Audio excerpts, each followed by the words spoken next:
પ્યારના વિદ્યાર્થી મિત્રો, ગઈકાલે જે આપણે શીખ્યા હતા એ માહિતી જરા જોઈ લઈએ કે ગઈકાલે શું શીખ્યા હતા. ખાસ નવું તો આ 0 ને આપણે શું કહ્યું હતું? યુગ્મ સંખ્યા. આ નવું શીખ્યા હતા, બરાબર છે. બાકી તમને બધું આવડતું. બીજું શું શીખ્યા હતા? યુગ્મ સંખ્યા. યુગ્મ એટલે કે બેકી સંખ્યા, બરાબર. હવે એ સિવાય આપણે માઇનસ સંખ્યાઓ બધી યાદ કરો. માઇનસમાં પણ યુગ્મ અયુગ્મ શીખ્યા હતા. -1 -2 -3 -4, બરાબર. આ બધી અનંત સુધી આ બધી કેવી બેકી એકી સંખ્યા, એકી એટલે અયુગ્મ, અને આ બેકી સંખ્યાઓ એટલે યુગ્મ સંખ્યાઓ શીખ્યા, બરાબર. એ જ વાત પૂરી થઈ ગઈ ગઈકાલની. અને વધારામાં એક એ તટસ્થ સંખ્યા સરવાળાની, અને એક એ તટસ્થ સંખ્યા ગુણાકારની, અને 0 એ સરવાળાની તટસ્થ સંખ્યા. આ વસ્તુ શીખ્યા. હવે આપણને આવતું 10મા ધોરણમાં નહીં છે, લગભગ 6ઠા ધોરણથી આવે છે x + y નો વર્ગ એનું વિસ્તરણ, બરાબર. અને બીજું x - y નો વર્ગ એનું પણ વિસ્તરણ આવે જ છે, બરાબર ને. તો એ સૂત્ર તો આપણે આવું આવતું હતું, x² + 2xy આવું શીખવાડતા, વત્તા y નો વર્ગ. આ લખો કે આ લખો બંને ચાલે. એટલે મોટા ભાગે હવે સાહેબો આ રીતે લખશે. આ પદને છેલ્લે લઈ જશે. ક્યાં લઈ જશે? છેલ્લા પદ. x² + y = 2xy. આ સરળ પદ, પહેલા પદનો વર્ગ, બીજા પદનો વર્ગ, વત્તા આ 2 અને xy છેલ્લે લખી દેવા. એ જ રીતે આ માઈનસનું વિસ્તરણ તમે શીખ્યા. x² - 2xy + y² શીખેલા જ છો. આવું ખાલી પરિવર્તન શું આવશે? તો મોટા ભાગે આપણે આનું વિસ્તરણ આવું કરશું, મોટા ભાગે, બરાબર, સરળતા માટે, બીજું કશું નથી. પણ આ માઈનસ છે એટલે માઈનસ જશે, ધ્યાન રાખો. વર્ગ આગળ વત્તા જ આવે, આ ભૂલ ન થાય, ધ્યાન રાખો. હવે કે આવું તો અમને આવડતું હતું, નવું શું શીખવાડે, તો હવે આમાં શું પરિવર્તન થાય ધ્યાન રાખો. આના એક્ઝામ્પલ નવી ટાઈપના આપીએ છીએ કે ભાઈ પહેલું રેગ્યુલર ઉદાહરણ લઈએ. એક્ઝામ્પલ શું છે? આ તો આપણે શીખ્યા છીએ 2x + 3y નો સ્ક્વેર. તો આનું શું વિસ્તરણ થશે? તો પહેલા પદનો વર્ગ સીધે સીધું, વત્તા બીજા પદનો વર્ગ, વત્તા 2 મૂકી આ બંને પદ મૂકી દેવા. જે હોશિયાર છે એને તો ખ્યાલ આવી જાય. જે મધ્યમ છે ધ્યાન આપો, બરાબર. ભૂલી ગયા હો તો યાદ કરીએ. આ પહેલા પદનો વર્ગ વત્તા છે, અહીં તો વત્તા જ આવશે પણ વર્ગ થશે એટલે, અને છેલ્લે 2 મૂકી આ બંને પદ મૂકી દેવા. હવે આનું વિસ્તરણ કરીએ તો શું થાય? 2 નો વર્ગ 4, x નો વર્ગ, 3 નો વર્ગ 9y નો વર્ગ, વત્તા 3 દુ 6 દુ 12 x અને y. આવું એક એક્ઝામ્પલ. હવે આવું એક એક્ઝામ્પલ તમને સમજીએ, આપણે શીખીએ કે શું શીખીએ છીએ અહીંયા? 2p / 3 - 7q / 5 નો સ્ક્વેર. આવું બહુ ઓછા દાખલા આવતા, પણ આવાથી હવે ગભરાવાનું નહીં. અત્યારે ઘડી આવા દાખલા આવતા તો અઘરા દાખલા ગણતા, પણ આને અઘરો દાખલો હવે ગણવાનો નહીં. આપણને સમજણ પડે શું થાય? 2p / 3 પહેલા પદનો વર્ગ, આટલું મગજમાં રાખો, બરાબર, વત્તા અહીં વત્તા કરવું છે ને, જો આ વત્તાને આપણે શીખીએ છીએ 7q / 5 નો સ્ક્વેર. 7q છે ધ્યાન આપજો, વત્તા 2 મૂકી બંને પદ. કયા બંને પદ? 2p / 3, બીજું કયું પદ છે? 7q / 5, બરાબર છે. આનું સાદુરૂપ લઈ લઈએ તો આનું સાદુરૂપ શું આવશે? તો જો આ 2 નો વર્ગ 4, પછી ઘણા p લખી દેવા દે, તો p ના એબીસીડી ના અક્ષર ઉપર તો વર્ગ લખવો જ પડે. છેદમાં 3 નો વર્ગ 9, વત્તા 7 નો વર્ગ 49, જોડે q નો વર્ગ લખવો પડે, છેદમાં 25, વત્તા કહેવાય છેદ ઉડતા નથી તો 7 દુ 14 દુ 28. કોનો ગુણાકાર? 7 દુ 14 દુ 28. PQ છેદમાં કેટલા 15 આ આવા અઘરા સ્વરૂપના દાખલા આવે તો આપણને આવડવા જોઈએ. હવે બીજો એક સ્વરૂપનો દાખલો કહીએ. આ દાખલાઓમાં ધ્યાન આપીએ કે રકમ આવી આની છે 0.2x x ની જગ્યાએ બદલીને ગમે તે અક્ષર હોય, ધારો કે a પ્લસ 0.3 b કૌંસની બહાર આવું તો 0.3 વાળું ભણ્યા જ નથી ક્યારે. એ ધ્યાન આપવાનું આપણે શીખવાનું આ છે. તમને આ તો આવડે જ છે વિસ્તરણ, મને ખબર છે આવડે છે તમને. હું શીખવા આ વિસ્તરણ તમને આવડે જ છે, મારે શીખવાનું આવું છે, બીજું આવું છે. તો એ ધ્યાન આપો તો શું થશે? તો 0.2 નો વર્ગ થશે. 0.2 a નો વર્ગ આપણે નિયમ લખવાનો પહેલા પદનો વર્ગ વત્તા 0.3 b નો વર્ગ એટલે પહેલા પદનો વર્ગ વત્તા બીજા પદનો વર્ગ. હવે ચિહ્ન તો મધ્ય પદનું ચિહ્ન અહીં આવતું રહેશે પણ પ્લસ છે એટલે પ્લસ આવશે. બે મૂકીને બંને પદ 0.2a જોડે 0.3b. હવે આનો ગુણાકાર તો ધ્યાન આપજો.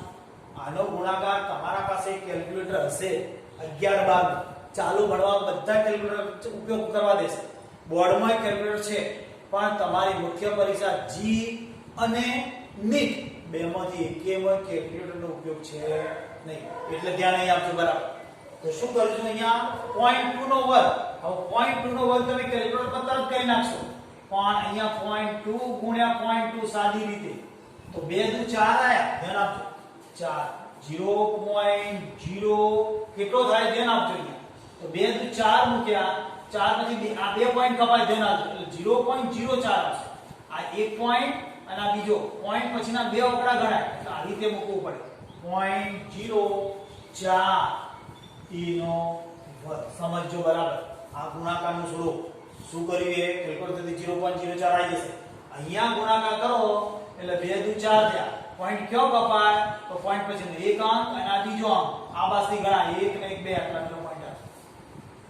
હવે એ જ રીતે વધતા હવે આમાં તમને ખબર પડી જાય 0.099 b નો વર્ગ. બરાબર તમને સમજ પડે કે આ વર્ગ છે 2 પોઈન્ટ આ 2 એટલે અહીં 2 કપાશે વત્તા હવે એ ગુણાકાર શું આવશે 3 દુ 6 દુ 12 અને એ બી તો લખ્યા. પોઈન્ટ ક્યાં મૂકવાના એ શીખવું પડશે ને. તો જો સમજીએ તો 0.2 ગુણ્યા 0.2 0.3 તો શું આવશે 6 તો આવી ગયા 3 ગુણ્યા 6 સમજ પડી જાય. પોઈન્ટ કયો કપાશે તો એક આ ને એક આ બે ગણશું એટલે 0.06. હવે ગુણવાનું કેટલા વડે ગુણશું આપણે 2 વડે તો ગુણ્યા 2 તો 2 વડે ગુણશો તો કેટલા થશે 6 દુ 12 નો બગડો એટલે 12 ના 12 જ આવશે. બરાબર આ 12 મૂક્યા વધારામાં ખાલી 0 મૂક. હવે પોઈન્ટ કયો કપાશે 1 ને 2 એટલે આટલા કપાશે. બરાબર એટલે 0.12 થશે. કેટલા થશે 0.12 0.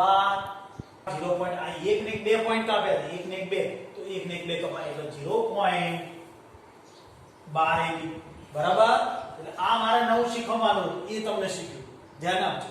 હવે એ સિવાય પણ એક દાખલો એવી રીતે આવી શકે છે માઈનસ તો ખબર પડી જાય તમને તો માઈનસ વાળા અહીંયા આવે. હવે બીજો એક દાખલો છે આપણે બીજું ઉદાહરણ લઈએ ધ્યાન આપો.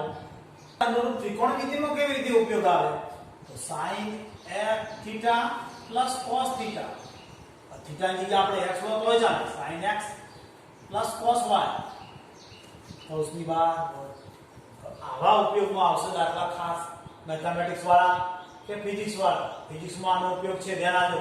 આવા ગુણાકાર ને બધું ફિઝિક્સમાં જ છે. મેથ્સના આધાર ના સમજતા બધું અત્યારે ફિઝિક્સ મેથ્સનું ભેગું ચાલે છે. તો અહીંયા આની શું થાય તો નિયમ લગાડવાનો કેટલા બે પદ છે દ્વિપદીનો વર્ગ થયો. આ દ્વિપદી વર્ગનું વિસ્તરણ બરાબર. તો પહેલા આપણા નિયમ પ્રમાણે લઈએ પહેલા પદનો વર્ગ sin x નો વર્ગ વત્તા cos અહીંયા બંને એક જ જેવું જોયું ધ્યાન આપજો. જરૂર નથી કે y હોય તો ચાલે પણ x હોય તો શું થાય એ સમજાવું. cos x કૌંસની બહાર વર્ગ વત્તા 2 જોડે પહેલું પદ એટલે sin x અને cos અહીં y હોય તો ચાલે ખરું, હું ધ્યાન આપજો. એટલે આ શું થયું? sin સ્ક્વેર લખવાનો રિવાજ છે, ખબર છે તમને, 10માં લખ્યું છે, વત્તા cos સ્ક્વેર x વત્તા 2 sin x cos x. હવે વધારામાં આ શીખ્યા પછી આનું સૂત્ર લાગે, ભણ્યા છે 10માં ભણ્યા છે, હાલ પણ ઉપયોગમાં આવે. આનું એક થાય sin square theta plus cos square theta બરાબર એક સૂત્ર શીખ્યા હતા, તો એ સૂત્રનો ઉપયોગ વત્તા 2 sin x cos x. તો શું કર્યું? આ સૂત્રમાં આપ્યું મેં sin square x plus cos square x બરાબર 1. બીજું એક સૂત્ર હવે આવશે દરેક જગ્યાએ 1 પ્લસ sin 2x. આ સૂત્ર કઈ ટાઈપનું છે? તો આવું સૂત્ર આવશે sin 2 થીટા, તો એનો જવાબ આવશે 2 sin થીટા cos થીટા. એટલે અહીંયા જો 2 થીટા હોય sin ના, તો બગડો મૂકી sin થીટા cos થીટા આ છેદનો ખૂણો કહેવાય. અને અહીંયા 60 હોય તો 30 30 થઈ જાય આગળ બગડો. અહીંયા 45 હોય તો આગળ બગડો મૂકીને આના અડધા 45 ભાગ્યા 2 45 ભાગ્યા 2. એવી રીતે ધારો કે sin 4 થીટા છે, sin 4 થીટા, તો શું થાય? તો આગળ તો બગડો જ આવે, sin 2 થીટા અને cos 2 થીટા. આ ત્રિકોણમિતિની અંદર ફિઝિક્સ મેથ્સમાં બંનેમાં ઉપયોગમાં આવશે. એ તો ફરતી શીખવાડીશું આવશે, બરાબર. પણ આ દાખલાની અંદર આ માર તમને નવું શીખવાનું હતું, પેલા પોઈન્ટ વાળો, પછી બીજો એક આ sin x cos x કૌંસની બહાર. તો પહેલા પદનો વર્ગ, બીજા પદનો વર્ગ, બગડા સાથે પહેલું બીજું, sin square x cos square x 2 sin x cos x. અને એક મૂક્યો કેમ કે આ સૂત્ર આવતું હતું, અને 2 sin x cos x, તો આનો sin 2x. પણ ધારો કે અહીંયા x ના બદલામાં y આવે, અહીંયા y આવી, તો અહીંયા y આવશે, તો અહીંયા y આવશે, તો અહીંયા y આવશે. અને આ બે અલગ પડી જાય, આપણે 10મા ધોરણના આધારે કોઈ અલગ પડે તો ખરેખર આનો એક થાય નહીં. એટલે એ વખતે આ કૌંસ નીકળી જાય. બંનેનો ખૂણો થીટા એક જેવો હોય તો એક થાય, એટલે અહીંયા પણ એ વખતે આનો એક થતો નથી. એટલે આટલે જવાબ પૂરો થઈ ગયો. જો કેટલો બધો પરિવર્તન આવે છે એ શીખવાનું છે મારે, બરાબર. શીખવાનું તમને એ છે કે કેટલું પરિવર્તન આવે. આમાં એક થતો, પહેલા થતો તો એક હવે નથી થતો, કે બંનેનો થીટા એક જ જેવો હતો. થીટા એટલે કે ખૂણો, બંનેનો ખૂણો એક જેવો હોય તો એક થાય. અને તો જ પેલું આ સૂત્ર પણ બંનેનો થીટા એક જેવો એટલે મીન્સ કે આવો હોય તો એને અડધો અડધો કરી શકે, પણ આનો તો કશું કરી ના શકે, આમ નામ પડી ગયું. સમજ્યા? આવી રીતે ઉપયોગી આ વર્ગના વિસ્તરણનો છે. એવી રીતમાં માહિતીના તમને ખબર પડી જાય. એટલે વધુ સમય આપણે નથી લેતા, આવડી ગયું છે, માની લઈશું. હવે આપણે ઘનનું વિસ્તરણ શીખવાનું છે. હવે આના માટે આપણે બીજું શું શીખવાનું છે? વર્ગ કરીએ. અહીંયા વર્ગ કરીએ કોઈ પણ રકમ, તો એના માટે આપણે વર્ગ તૈયાર કરવા પડે. તો વર્ગ અને વર્ગમૂળ, આ કેટલા તૈયાર કરવા પડે? તો 1 નો વર્ગ કેટલો થાય? તો 1 શીખેલા છે, બધાને આવડે. ધ્યાન રાખજો, કેલ્ક્યુલેટરના ભરોસે ના રહેતા. જી ના નીટમાં કેલ્ક્યુલેટર ઉપયોગ કરાતો નથી, સાદું કેલ્ક્યુલેટર પણ નહીં. આ બે નો તો વર્ગ કેટલો થાય? 4. આ વર્ગ કેવા છે? આનું વર્ગમૂળ 4 નો વર્ગમૂળ 2 આપણને યાદ હોવું જોઈએ. હવે 3 નો કેટલું થાય? તો 9. આટલા તમને આવડે છે. 4 નું કેટલું થશે? 16. 5 ના 25, 6 ના 36. હવે આવું હું લખી દઉં તો તમને આવડે છે, હું શું શીખવાડું, પણ આવું તમારે 30 સુધી તૈયાર કરી દેવું. મોઢે આપણે થોડું લખીને, જે હોશિયાર છે તો લગભગ 20 રીતે આવડતું જશે, પણ 30 સુધી લખીને તૈયાર કરવું તો ઉપયોગમાં ચાલુમાં આવશે, ઘણો બધો ઉપયોગ આવશે. આટલું કેટલા સુધી કરવું? વર્ગ, વર્ગમૂળ, આ વર્ગ અને આ વર્ગમૂળ 30 સુધી તૈયાર કરવું તમારા હાથમાં. બીજું, હવે આપણે ઘનના વિસ્તરણનું શીખશું. x y નું કર્યું, હવે ઘનનું વિસ્તરણ નથી લેતા, કેમ કે માઈનસ નું અમુક લોકોનું કહેવું છે કે માઈનસ નું શીખવાડો, તો શીખવાડી દઈએ આપણે, બરાબર. માઈનસ નું પણ શીખવાડી દઈએ. તો હમણાં સૂત્ર તો શીખ્યા, x સ્ક્વેર -2, માઈનસ ની આપણે જોડે પ્લસ લખી દઈએ, -2xy પ્લસ y સ્ક્વેર. પરંતુ ઉપલા ધોરણ માટે પરિવર્તન કર્યું, x square plus y square લીધો અને માઇનસ 2xy લીધા. તો માઇનસ વાળા પદની અંદર શું થાય? તો પહેલું ઉદાહરણ એનું લઈએ. x ની જગ્યાએ 2p માઇનસ 3q નો સ્ક્વેર આવો છે આપણે. તો હવે આ તો આવડે જ, પણ બહુ ટાઈમ નથી બગાડતા. 2p નો સ્ક્વેર પ્લસ 3q નો સ્ક્વેર અને આ માઇનસ આવે તો માઇનસ મૂકતા ટેવાઈ રહ્યા છે. બે મૂકી બંને પર 2p 3q બરાબર. હવે આનો વર્ગ કરવાનો. પેલા વર્ગમૂળને વર્ગમૂળ કરવાના તૈયાર કરવાનું કારણ એક જ છે કે આ 2 નો વર્ગ તો નાનો છે એટલે 4p નો વર્ગ આવડે, પણ અહીંયા સીધા 11 આપ્યા હોય તો 101p આપણને મોઢે આવવા જોઈએ. વત્તા 9q નો વર્ગ માઇનસ આ બધાનો ગુણાકાર 3 × 6 = 12 p અને q. હવે આના સિવાયના એક પોઈન્ટ વાળો બીજો દાખલો આપણે લઈએ કે 0.5 m માઇનસ 0.7 m કૌંસની બહાર સ્ક્વેર. બરાબર. તો શું થાય? તો 0.5 m નો વર્ગ વત્તા 0.7 m નો વર્ગ, બંને વત્તા ક્યાં જાય? માઈનસ કયો? અહીંયા માઈનસ 2 મૂકી બંને પર 2 મૂકી 0.5 m અને 0.7 m. ટી જોન જગ્યાનો ઉપયોગ કરતા કદાચ અમિતા લાઈનમાં ઘટી તો આપણે જુદું પાડી એની જોડે લખી દેવું. જોડે અહીંયા ના લખો. ઘણા છોકરા આ ટેવાઈ ગયા તો અહીંયા ને અહીંયા બાજુ એને ખબર પડી જાય જોનાર ને કે અહીંયા જ છે. હવે આનો વર્ગ કરવાનો. તો કોનો વર્ગ થયો? 0.5 સમજો ગુણાકાર 0.5 ગુણ્યા 0.5 તો 25 તો થયા જ. પોઈન્ટ કેટલા કપાશે? તો જમણી તરફનો 1 અને 2, આ બાજુથી 1 2 0.25 થશે. કેટલા થશે? 0.25 m નો વર્ગ વત્તા 7 નો વર્ગ. હવે તમને ખબર પડી જાય 0.49 m નો વર્ગ. કેમ કે પોઈન્ટ પછી 2 આવશે વર્ગના કારણે. ઓછા હવે બધાનો ગુણાકાર 7 × 5 = 35 35 દુના 70 થયા mn. પોઈન્ટ કેટલા કપાશે? તો જમણી તરફ 1 ને 2 એટલે 1 ને 2 એટલે 0.70. આ બે પોઈન્ટ કપા. પોઈન્ટ બતાવવા માટે વધારાની જરૂર છે. સમજ્યા? હવે એ સિવાય ત્રિકોણમિતિનું ઉદાહરણ આપણે એક લઈએ. ત્રિકોણમિતિનું ઉદાહરણ શું છે? ધારો કે 10x પ્લસ નહીં માઈનસ વાળો આપણે શીખીએ છીએ cot s કૌંસની બહાર s લઈએ. ધ્યાન રાખજો ઘણું મોટું સાદુરૂપ થશે. પ્રથમ પદનો વર્ગ 10x. જો અહીંયા અલગ y લખ્યો તો કોઈ પ્રોબ્લેમ નહીં નડે. તો પહેલા 10x નો સ્ક્વેર, પહેલા પ્રથમ પદનો વર્ગ પ્લસ cot y નો વર્ગ. બરાબર. માઈનસ મૂકી બગડો મૂકી 10x બીજું કોણ? cot y. બરાબર છે.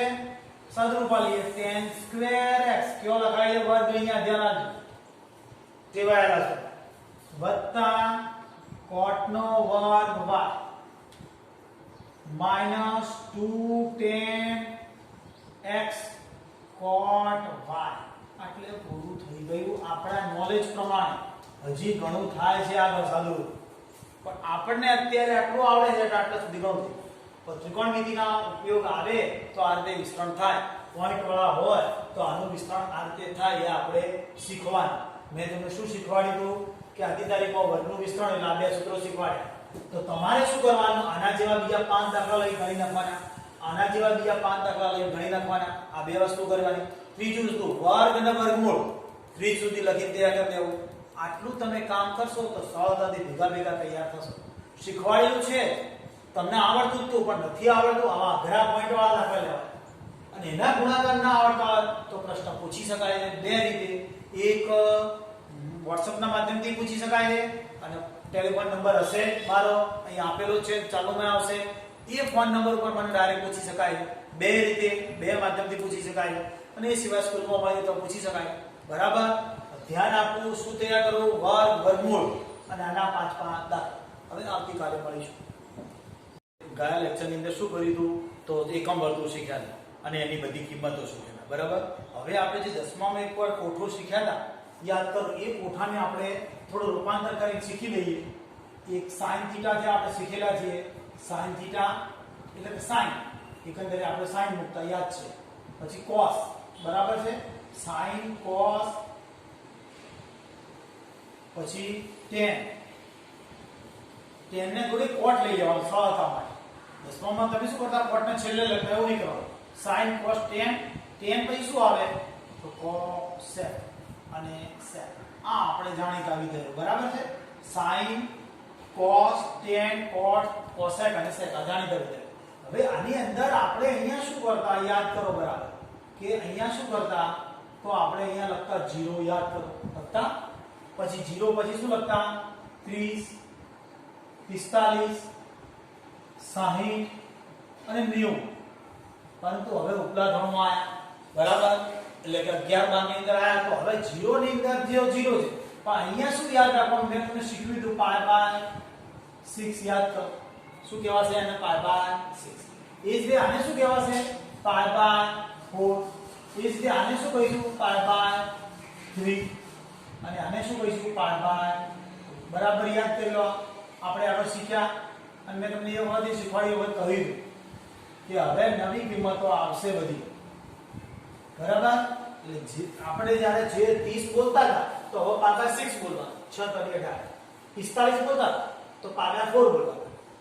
60 બોલતા તો π/3 બોલવા. 90 બોલતા તો π/2 બોલવા. બરાબર, હવે આ કિંમતો એક તો 0 હતી, પછી શું હતી? 1/2, પછી શું હતું? 1/√2, પછી √3/2 યાદ કરી લો. અને પછી કિંમત 1 હતી, યાદ કરો. આ ટાઈપની હતી. હવે તમને ઘણા નંબરો યાદ રાખતા, 100, 113, 222 આવો નંબર યાદ રાખતા. બરાબર, એ વખતે આ બે લાઈન ચૂકી જતા, યાદ કરો. અહીં નંબરોથી યાદ રાખો, પણ આ બે લાઈન ચૂકી જાવ. હવે તો આ બે લાઈનનું જ વધારે મહત્વ આવશે. આ બે લાઈનનું જ વધારે 0 અને π/2 નું જ વધારે મહત્વ આવશે. કે ક્યાં કિંમત 0 આવશે ને ક્યાં કિંમત અશક્ય આવશે, એનું વધારે મહત્વ આવશે. એટલા માટે આ બે લાઈનનું મહત્વ માટે હું આ રીતે શીખવાડું છું. તમારે યાદ રાખવા પ્રયત્ન કરવા. હવે આ લાઈન પર કેવી રીતે આવી એ યાદ રાખવા માટે અહીં 0, 1, 2, 3 અને 4. બરાબર, ધ્યાન આપજો. આ લાઈન કેવી રીતે આવી એ શીખીએ છીએ આપણે. તો 0 થી 4 લખી કાઢ્યા. સીધે સીધું યાદ રહેવું. દરેકના છેદમાં 4. દરેકના છેદમાં 4. દરેકના છેદમાં શું મૂકશું આપણે? 4. બરાબર, હવે શું કરશું? દરેકના ઉપર વર્ગમૂળ મૂકી દઈશું. દરેકના ઉપર શું મૂકી દઈશું આપણે? વર્ગમૂળ. તો એનાથી શું થયું? તો જુઓ, આ 0 આવી ગયો અહીંયા. બરાબર, હવે અહીંયા વર્ગમૂળ તો 1 નો વર્ગમૂળ 1, 4 નો વર્ગમૂળ 2. બરાબર, અહીંયા 2 નો વર્ગમૂળ નથી મળતું તો આ છેદ તો ઉડે જ છે. બરાબર, તો ઉપર અંશમાં 1 રહ્યો તો 1 નો વર્ગમૂળ 1 અને આનું વર્ગમૂળ ના મળે તો વર્ગમૂળ 2. અહીંયા વર્ગમૂળમાં 3 અને છેદમાં 4 ના 2. આ બંને ઉડી જાય છે. 1 મગજમાં આવી ગયું છે. આ કોઠો બરાબર છે. કોઠો યાદ રાખવા માટે શું કરવાનું? 0 થી 4 મૂકવાના. દરેકના છેદમાં 4 મૂકવાના. દરેકનો ઉપર વર્ગમૂળ મૂકી દીધું. બરાબર, તો આ બંનેના છેદ ઉડી જાય છે એટલે 1 નો વર્ગમૂળ 1. અહીંયા વર્ગમૂળમાં 3, આ 4 નો વર્ગમૂળ 2. એ જ રીતે અહીંયા છેદ ઉડ્યા 2 ના 4 તો અંશમાં 1 રહ્યો એટલે 1 નો વર્ગમૂળ 1 અને 2 નું ના મળે તો વર્ગમૂળ 2. અહીંયા 1 નો વર્ગમૂળ 1 અને 4 નો વર્ગમૂળ 2 અને અહીંયા 0 છેદમાં 4. સમજી શકો છો 0 જ આવે. બરાબર છે. હવે આ કેવી રીતે લઈશું? તો આપણને કઈ સાલે શીખતા હતા? આપણે 10મા ધોરણમાં ભણી ગયા છીએ. આ 1 અહીંયા આવશે. બરાબર, પછી √3/2 અહીંયા આવશે. પછી 1/√2 અહીંયા આવી જાય. 1/2 અહીંયા જતા રહે અને આ છેદમાં 0 એટલે મીન્સ આ 0 અહીંયા આવી જાય. આખી લાઈન મેં તીર કરીને બતાવી, સમજી શકો. બરાબર છે. હવે શું કરશું આપણે? tan આવે તો tan માટે આપણે શીખ્યા. હવે દરેકના આપણે tan બરાબર શું સૂત્ર આપણું? તો sin ભાગ્યા cos. મોટા ભાગે આ સૂત્ર હવે બોલવાનું, સામેની પાસે ની ભૂલી જવાનું. બરાબર, એ 10માનું હવે sin ભાગ્યા cos એટલે sin ની કિંમત અને ભાગ્યા cos ની કિંમત, બંનેનો ભાગાકાર, આ બંનેનો ભાગાકાર એકંદરે તો શું થાય 0. સમજ્યા છો ને? એ જ રીતે અહીંયા કયા બે ઉડી જાય? બે બે નીકળી જાય. સમજાય છે? બે બે નીકળી જશે એટલે એક અંશમાં એક રહેશે, છેદમાં વર્ગમાં 2. સમજી ગયા? 3. બરાબર? બે બે નીકળી ગયા, છેદ છેદ ના એટલે 1 છેદમાં વર્ગમૂળમાં 3. અહીંયા બધું જ ઉડી જાય છે, એક વધ્યો. અને અહીંયા શું થશે? બે બે નીકળી જશે એટલે વર્ગમૂળમાં 3. આ બે બે નીકળી ગયા એટલે વર્ગમૂળમાં 3. આ છેદમાં 0 આવ્યો એટલે અવ્યાખ્યાયિત ભણ્યા હતા. અવ્યાખ્યાયિત એટલે મોટા ભાગે આપણે લીટી દોરતા જો યાદ હોય તો. બરાબર છે? એટલે છેદમાં 0 આવે તો અવ્યાખ્યાયિત. બરાબર? હવે શું થાય? કોટ આવે તો કોટમાં ફરીવાર હું આને ઉલટાઈ દેવાના આવી. તો આ રકમ અહીંયા આવશે એટલે આ રિયલ અવ્યાખ્યાયિત, √3 અહીંયા આવશે, 1 અહીંયા આવશે, 1/√3 અહીંયા જતા રહેશે અને આ 0 અહીંયા જતા રહેશે. બે લાઈનો મળી રહી. હવે કોસેક નું સૂત્ર યાદ કરો. કોસેક બરાબર સૂત્ર શું? 1/sin. સૂત્ર યાદ તમને છે? બરાબર? હવે 1/sin તો 1/sin એટલે 1 ના છેદમાં sin ની કિંમત. sin ની કિંમત શું છે? 0. અને 0 આવે, છેદમાં 0 આવે એટલે અવ્યાખ્યાયિત, શક્ય નથી. આપણે યાદ રાખવું. આપણને ખબર છે છેદમાં 0 આવે તો ભાગાકાર શક્ય નથી. હવે આ 1 ના છેદમાં 1/2 છેદનો છેદમાં અંશમાં જતો રહેશે એટલે 2 આવશે. બરાબર છે? હવે 1 ના છેદમાં 1/√2 છેદનો છેદ અંશમાં આવશે એટલે √2 આવશે તો આ કિંમત √2 આવી ગઈ અહીંયા. બરાબર છે? એ જ રીતે અહીંયા 1 ના છેદમાં શું મૂકવાનું છે? √3/2 છેદનો છેદ અંશમાં આવ્યા 2/√3 અને હવે કિંમત કેટલી આવશે? તો 1 ના છેદમાં 1 એટલે 1. હવે આનો વારો આપણે કોનો આનો વારો આવ્યો તો કેટલા આવશે? અહીંયા 1, અહીંયા 2/√3, અહીંયા આવે √2, આ આવે 2 અને આ ઇન્ફિનિટી. તમને ખ્યાલ આવી ગયો? કોઠો આવી ગયો.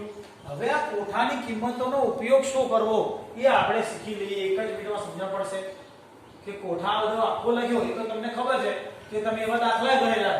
એટલે હવે એવા ને એવા ગણિત વાળા ગણવાના આવશે, ફિઝિક્સ કેમિસ્ટ્રી વાળાને એમાં ડાયરેક્ટ કિંમતો મૂકવાની આવશે. તો હવે આ સર્કલ સાથે સેટઅપ શું કરીએ આપણે? આ સર્કલ આપણે દોર્યું યાદ કરો. આ y અક્ષ દોર્યો તો, આ x અક્ષ દોર્યો તો. બરાબર છે? પછી કિંમત લેવાની. તો પહેલું બિંદુ 1 0 યાદ કરો. બરાબર? શીખવાડ્યું તો તમને ત્રિકોણમિતિની રીતે શીખવાડ્યું તો, કાર્ટેશિયન પદ્ધતિથી શીખવાડ્યું તો. આ 1 0 બિંદુ. બીજું બિંદુ કયું આવશે? અહીંયા 0 1. પછી અહીંયા કયું આવે? -1 0 0 અને -1. બરાબર છે? હવે આના માટે શું કરવાનું? આનો ઉપયોગ ક્યાં થયો? તો આ 0 અંશ આપણે શીખ્યા. યાદ કરો કે આ 0 અંશ. આ કેટલા અંશ? 90 અંશ. 90 અંશ કયું યાદ કરો? આ 0 અંશ. તો 90 ના બદલામાં π/2 આપણે શીખ્યા. બરાબર? પછી કઈ શીખ્યા આપણે? 180 અંશ એટલે કે π. બરાબર? હવે અહીં શીખ્યા હતા આપણે કયા? તો 270. કેવી રીતે? આ 9 18 એટલે 180 અને આ 9 બીજા એટલે 270 આવી ગયા. આટલે પહોંચી એટલે 360. બરાબર? તો આના બદલામાં આપણે શું લખતા હતા? 3π અને આના બદલામાં 2π. શું લખાય? હવે કોઠાની કિંમતો ક્યાં સેટ થઈ? તો જો અહીંયા આ આડો x અક્ષ કહેવાય. ખબર ભણ્યા હતા? યાદ છે ને? આમ આડો x એટલે અહીંયા cos 0 cos આ cos ની કિંમત 0 cos 0 1 આવે છે. જો આ cos 0 1 અને sin 0 તો sin 0 એ અહીં 0 દેખાય. પછી ધારો કે આપણે આ કિંમતો લઈએ 90 ની. બધું ઉપયોગી આ બે કિંમતો 90 આ તો sin અને 90 તો sin અને 90 ના આ sin ની કિંમત પાછળ. આ પહેલા હોય cos કહેવાય, શીખવાડ્યું મેં તમને. બીજું હોય sin કહેવાય. પહેલું એ cos કહેવાય, બીજું sin કહેવાય. મેં આગળ શીખવાડી ચૂક્યો છું. આ cos, આ sin. આ cos ની કિંમત અને આ sin ની કિંમત. તો કોઠા ઉપરથી ડાયરેક્ટ આ કિંમત આપણને મળી રહે. કોઠાને જોઈએ એટલે જો sin 90 ની કિંમત એટલે π/2 ની sin π/2 ની કિંમત 1 sin પાઈ બાય 2 ની કિંમત 1 અને cos પાઈ બાય 2 ની આ cos અને આ પાઈ બાય 2 તો કિંમત 0 તમે જોઈ શકો બરાબર ખબર પડી હવે બીજો એક હવે નવી કોઠાને આધારે આપણે all STC શીખવાનું છે all S T અને C all એટલે શું all નો મતલબ શું થાય તો બધા જ બધા એટલે કોણ વિધેય એટલે કયા કયા sin cos tan cot cosec અને sec આ બધા ધન all એટલે મતલબ કે આનો મતલબ એવો થયો કે બધા sin cos tan cot cosec અને sec આ બધા જ ધન પહેલા ચરણ કયા ચરણમાં 0 થી પાઈ બાય 2 ની અંદર કેટલા 0 થી પાઈ બાય 2 ની અંદર આપણે 0 થી પાઈ બાય 2 બોલો કે 0 થી 90 બોલો પહેલા ચરણ all પછી આવ્યું s એટલે all s એટલે sin s નો મતલબ sin એ થશે અને એનું વ્યસ્ત વિધેય કોણ હતું તો cosec થશે all s એટલે શું થશે sin અને cosec આ બે ધન બીજા ચરણ બાકીના બધા ઋણ પહેલા ચરણમાં કોણ કોણ ધન તો બધા જ ધન એટલે આપણે 10મા ધોરણમાં આવતું લઘુ પણ આવતું 90 કરતા ના બીજું ચરણનો મતલબ 0 થી પાઈ બાય 2 થી પાઈ બીજું ચરણ એટલે શું પાઈ બાય 2 થી પાઈ આ પ્રથમ ચરણ 0 થી પાઈ બાય 2 પ્રથમ ચરણ આપણે ભણ્યા કાર્ટેશિયનમાં પદ્ધતિ ભણ્યા છે કે 0 થી 90 નો ભાગ આટલો ભાગ એ પ્રથમ ચરણ કહેવાય આ બીજું ચરણ કહેવાય આ ત્રીજું ચરણ કહેવાય આ ચોથું ચરણ કહેવાય યાદ કર આ પ્રથમ ચરણ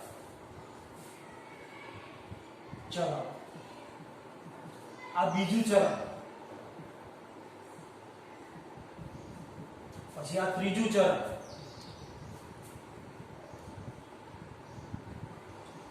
આ ચોથું ચરણ એને આપણે આવી રીતે દર્શાવતા પહેલું ચરણ આ બીજું ચરણ આ ત્રીજું ચરણ આ ચોથું ચરણ યાદ કર બરાબર હવે એમાં પ્લસ માઇનસ લખતા જો યાદ હોય તો પહેલા ચરણના પહેલા ભાગમાં x અને x કહેવાય તો અહીંયા ધન સંખ્યા એટલે પ્લસ અને r એ y પહેલો x કહેવાય અને બીજો y કહેવાય તો બંને પ્લસ લખતા યાદ કર બરાબર કેવી રીતે પ્લસ લખતા તો જો પહેલો ચરણના આ x બધા પ્લસ હોય અહીંયા ભણેલા છે આપણે બધા પ્લસ હોય અહીંયા પણ y ના પ્લસ હોય એ જ રીતે અહીંયા તો શું આવે તો પહેલા x નું આવે હંમેશા માટે એટલે x ના બધા ઋણ અને આ પાછળ એ જ રીતે અહીંયા બંને ઋણ આવશે કેમ આ x પણ ઋણ અને y પણ ઋણ અહીં x ની કિંમતો આ y ની કિંમત ચોથું ચરણ તો ચોથા ચરણમાં પહેલા x ની કિંમતો માઈનસ અને બીજી પ્લસ આ y બંને બરાબર આ x પહેલી x ની કિંમતો પ્લસ પહેલી x ની કિંમતો બધી પ્લસ અને y ની કિંમતો માઈનસ હવે આપણે all STC ની વાત હતી all એટલે બધા ધન પછી s એટલે sin અને cosec ધન અહીંયા cot tan અને એનો વ્યસ્ત cot આ બે ધન આવશે ક્યાં આવશે આ sin અને cosec આ tan અને cot બરાબર અહીંયા કોણ આવશે તો cos અને sec આ બંને ધન આવશે બાકીના બધા ઋણ આવશે બરાબર એના ઉપર આ કોઠો તમે સમજી લીધું કે એના ઉપર આધારિત બીજો કોઠો એક સમજાઈ લો તમે ધ્યાન આપી લો બરાબર મિત્રો આના કોઠાને બીજા સ્વરૂપમાં આપણે ધ્યાન આપીએ sin cos tan cot cosec અને sec તો આને આપણે ચરણના રૂપમાં યાદ રાખવાનું છે ચરણના રૂપમાં એટલે કેવી રીતે તો આ પ્રથમ ચરણ જો 0 થી આ 0 થી ચાલુ થયું અને 90 સુધી એટલે બીજા આનો 0 થી પાઈ બાય 2 આ 0 less than x cos theta અને લેસ ધેન ન્યુ પણ હવે આપણે યાદ શું રાખવાનું 0 less than theta less than pi by 2 બરાબર આ પ્રથમ ચરણ બરાબર આપણે શીખ્યા પછી બીજું ચરણ કયું આ પ્રથમ ચરણ આપણે કહેવાય બરાબર બીજું ચરણ કયું કહેવાય તો બીજા ચરણની અંદર ક્યોથી કયો ચાલુ થશે હમ સમજી શકશો પાઈ બાય 2 થી પાઈ બીજા 0 less than theta less than 0 ના બદલામાં 90 થી ચાલુ થશે 90 less than theta less than 180 બીજા હાથમાં pi by 2 less than theta less than pi, બરાબર છે? આ બીજું ચરણ પૂરું થાય. એ જ રીતે ત્રીજું ચરણ એટલે કયો ભાગ? આ પહેલું ચરણ એટલે 0 થી પાઈ/2, પાઈ/2 થી પાઈ. હવે પાઈ થી કયું આવશે?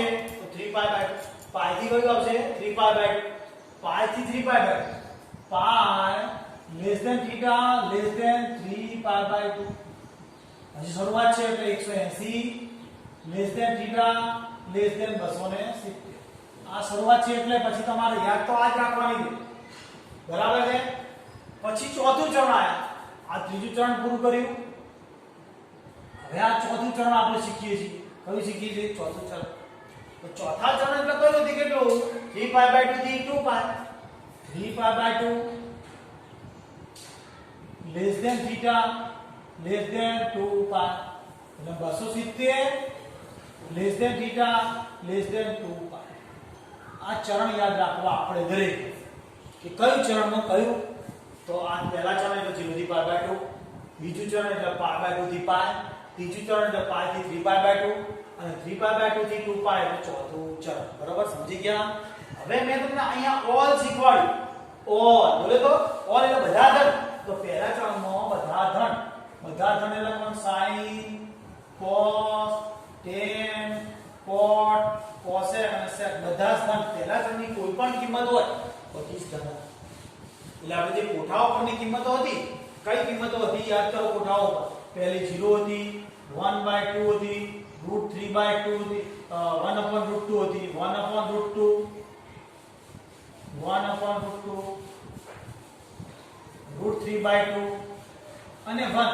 આ બધી જ પહેલા ચરણની જે કિંમતો હતી બધી ધન. પણ આ જ કિંમતો આપણે 10મામાં પહેલા ચરણ સુધી ભણ્યા. બીજા ચરણમાં લઈએ તો શું કીધું? sin અને cosec બે ધન. એટલે આ sin ધન, આ cosec ધન, બાકીની બધી ઋણ. એટલે આ cos વાળી ઋણ, tan વાળી ઋણ, cot ની ઋણ અને આ sec ની પણ ઋણ. આપણે જરા સમજવા માટે આ કોઠો જરા જુદો પાડી દઈએ છીએ, બરાબર? એટલે સમજણ સારી પડે. કોઠાનો ભાગ પાડી દઈએ છીએ.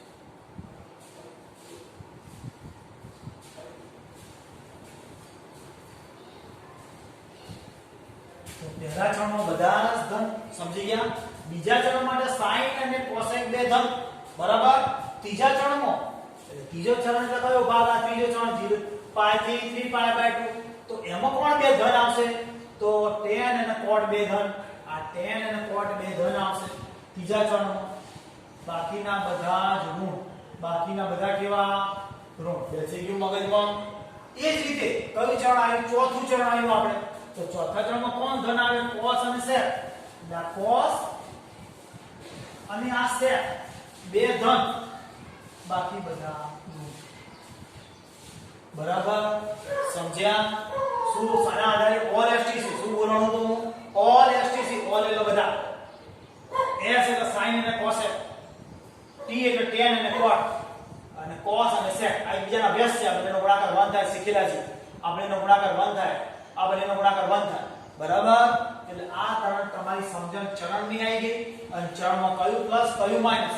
હવે આ પ્રથમ ચરણમાં હતી આ જ કિંમતો આપણે કોઠાના રૂપમાં અહીંયા લખી દીધો યાદ હોય તો. બરાબર છે?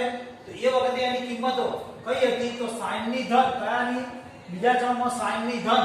એટલે આ sin ની કિંમતો હશે બધી ધન હશે. sin માં લઈ લો અને આની આ જ cos માં આવશે તો ધન. એ પછી હું તમને શીખવું છું. અત્યારે આ કોઠાની માહિતી તમને સમજણ પડી ગઈ હશે. બરાબર છે? હવે પછી આગળ શીખવાનું છે મારે વધતું ઘટતું શીખવાનું છે. બરાબર? તો વધતા ઘટતા માટે પણ આનું આ ચરણ તો આના જ આવશે. એટલે મારે ફક્ત આટલું જ શીખવાનું છે. જરા ધ્યાન આપો. વધતું ઘટતું શીખીએ છીએ. શું શીખીએ છીએ? વધતું ઘટતું.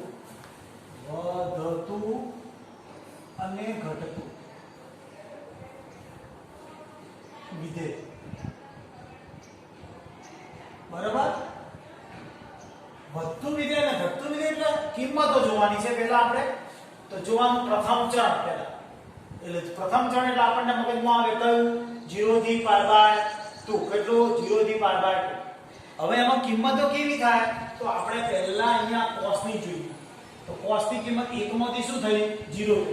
આ 1 હતો એમાંથી શું બની? 0 બની. જોઈજો 1 માંથી 0 બની. બરાબર? જો જે ત્રીજો 1 માંથી 0 બની મતલબ ઘટી પ્રથમ ચરણમાં cos ની કિંમત ઘટી એટલે ઘટતું વિધેય ઘટી એટલે ઘટતું વિધેય પ્રથમ ચરણ જ્યારે sin માં જુઓ એ આ sin માં કિંમત 0 થી 1 0 માંથી શું બન્યું છે આ 0 હતી આમાંથી શું થઈ ગઈ આ વધી ગઈ મતલબ વધતું વિધેય પ્રથમ ચરણમાં sin ની કિંમત કેવી તો વધતા વિધેયની વધતી કિંમત વધતા ઘટતામાં ધ્યાન રાખવું પડે વધતું ઘટતું બોલાય છે કે પ્લસ માઈનસ લેવું હોય તો ઓલ બધા ધન છે પણ વધતા વિધેયમાં sin વધે છે ને cos ઘટે છે તમને સમજાવ્યું પહેલું cos કહેવાય cos 1 માંથી 0 થયા એટલે ઘટતું વિધેય અને sin 1 માં 0 માંથી 1 થયો એટલે વધતું બરાબર છે ક્લિયર એ જ રીતે બીજા ચરણની વાત કરીએ કયા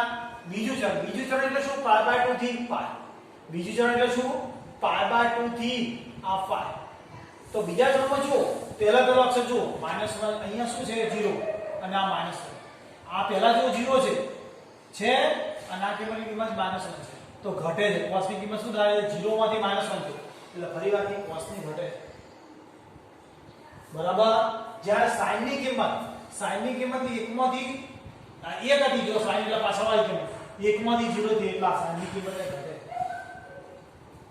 બરાબર સમજો બરાબર પહેલા ચરણમાં cos ની કિંમત ઘટી sin ની વધી બરાબર બીજા ચરણની અંદર બંનેની ઘટે છે જોઈજો આ પહેલી કિંમત 1 માંથી -1 0 માંથી -1 થયો અને 1 માંથી 0 થયો તો બંનેની ઘટતી હતી એ જ રીતે ત્રીજા ચરણની વાત આવી ત્રીજું ચરણ એટલે કેટલું π થી 3π ત્રીજું ચરણ એટલે કેટલું π થી 3π તો એની કિંમત પહેલી કિંમત એટલે cos ની શું થયું -1 થી 0 દેખાય -1 માંથી 0 એટલે વધી કહેવાય cos ની વધી અને sin ની કિંમત શું થયું 0 માંથી -1 થયું 0 sin એટલે પાછળવાળી કિંમત 0 માંથી -1 થયું એટલે ઘટી બરાબર હવે ચોથું ચરણ આવ્યું શું આવ્યું આપણે ચોથું ચરણ એટલે કેટલું 3π/2 થી 2π ચોથું ચરણ એટલે કેટલું 3π/2 થી ચોથા ચરણમાં 3π/2 થી 2π છે તો એની અંદર sin ની cos ની કિંમત પહેલા 0 માંથી 1 થઈ જઈજો આ 0 માંથી 1 પહેલા નંબરની cos ની કિંમત 0 માંથી 1 એટલે વધી કહેવાય cos ની કિંમત શું થયું વધી જ્યારે sin ની કિંમત જો -1 માંથી 0 એ પણ વધી બરાબર મગજમાં યાદ રહેવું જોઈએ કે પહેલા ચરણમાં sin જોઈ જુઓ શું થાય છે કમ્પ્લીટ sin ઉપર નજર કરો 0 માંથી 1 એટલે કેટલી કિંમત થઈ વધી આ વધતું લઈ cos 1 માંથી 0 થી ઘટતું બતાવ્યું બીજા ચરણમાં પહેલા cos ની કિંમત 1 માંથી -1 એટલે ઘટી cos ની અને બીજા નંબરમાં sin ની કિંમત 1 માંથી 0 એટલે ઘટી ત્રીજા ચરણની અંદર પહેલું cos માંથી -1 થી 0 થયા એટલે વધ્યા આયા cos ના અને sin ના શું થયું 0 થી -1 એટલે ઘટી અને ચોથા ચરણમાં બંનેની જે 0 થી 1 વધી -1 માંથી 0 વધી એના આધારે tan ની કિંમત તો tan તો યાદ રાખવાનું બધામાં વધતું વિધેય છે શું tan બધામાં વધતું વિધેય છે આટલું આપણને પગ ઉપર દેવા tan બધામાં વધતું વિધેય છે મેથ્સમાં સાબિતી આવશે ધ્યાન રાખજો ફિઝિક્સ કેમેસ્ટ્રી વાળા યાદ રાખવાનું છે tan માં બધી જ કિંમતો વધે બધા જ ચરણમાં એની કિંમત વધે જ જાય tan કોટની કિંમતો ઘટે જાય એક વધશે તો બીજું ઘટશે યાદ રાખો વ્યસ્ત વિધેય છે આ બંને tan અને cot બે વ્યસ્ત છે ખબર છે ને આ બંને વ્યસ્ત છે વ્યસ્ત હોવાના કારણે આ બંને અરસપરસ એક વધતું હોય તો બીજું ઘટે એટલે આ બધા વધે છે માટે બધા ઘટે તો એ રીતે વિચાર લો sin આ sin સાથે કનેક્ટેડ કોણ છે cosec તો આ વધ્યું છે તો આ ઘટશે આ ઘટ્યું છે તો આ વધશે આ ઘટ્યું છે તો આ વધશે અને આ વધેલું છે તો આ ઘટશે તીર માર્યું એટલે ઘટતું આ વધતું એ જ રીતે આનું ઉલટું આ શું થાય છે ઘટેલી તો આ વધેલી આ કિંમત ઘટેલી છે તો આ વધશે અને આ બંને કિંમતો કેવી થશે ઘટશે બરાબર આ વધતું ઘટતું તમારે યાદ રાખવાનો આખો કોડો થયો જેવી રીતે પહેલા કોડો શીખ્યા આપણે શાનો તો પહેલા કોટો શીખ્યા હતા આપણે કિંમતો, બરાબર, sin cos tan cot cosec અને sec. પછી કિંમતોની પછી ઓલ એસટીસી શીખ્યા, એટલે પહેલા ચરણમાં બધા ધન શીખ્યા, બીજા ચરણમાં sin અને cosec બે ધન, ત્રીજા ચરણમાં tan અને cot બે ધન, ચોથા ચરણમાં cos અને sec બે ધન, બાકીના બધાનું એવું શીખ્યા અને આ વધતું ઘટતું શીખ્યા, બરાબર. હવે પછી આગળ સમઘડી અને વિષમઘડી શીખવાનું છે.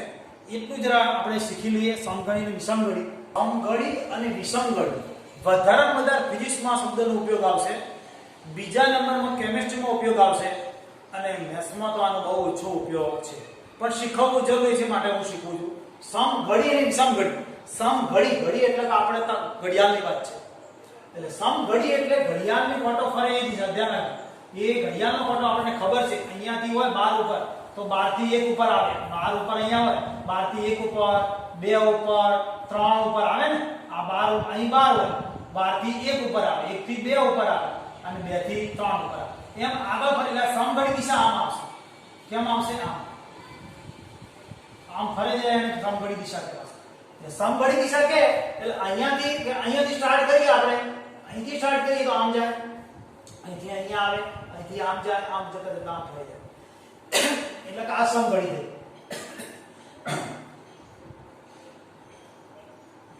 જ્યારે વિષમઘડી એટલે શું? તો ઘડિયાળના કાંટાની વિરુદ્ધની બાજુ.